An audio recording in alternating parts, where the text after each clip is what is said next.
Today I'm going to help you to get a little bit more racket speed on your forehand. And we're going to achieve that by being able to release the racket head. Now how do we do that? Well, we got to make sure we're using all of the coordination chain, the shoulder, the elbow, the wrist, even the fingers, to make sure that we can release the racket head and get the racket head, the tip of the racket, moving faster than the handle. If I wasn't to do that and everything moves together as one piece, it's going to be very difficult to generate that racket speed.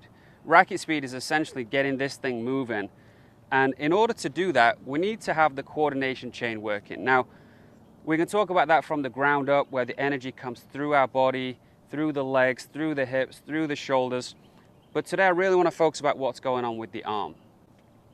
If we lock the shoulder and we swing everything from the shoulder, again, we're not going to transfer the energy into the racket head. If we don't pronate the arm and we just push the arm here, again, not a lot of racket speed is going to happen.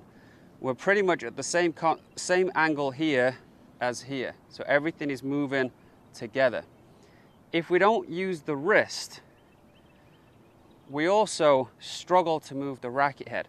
So we want to be able to rotate the shoulder, rotate the elbow and forearm, and release the wrist and release the racket. So everything moves in this coordinated sequence where ultimately the racket can be released instead of hanging onto it by either tightening this, this, or this. So I'm going to show you how you can use a golf putter to really understand how to use your arm, your shoulder, your elbow, your wrist in the right way to release the tennis racket. Now right now we're going to be releasing this, but it's going to be easier because there's so much weight to it. All the weight is at the end. So if I take this and I hang on to it like this and don't release it, it actually feels very heavy.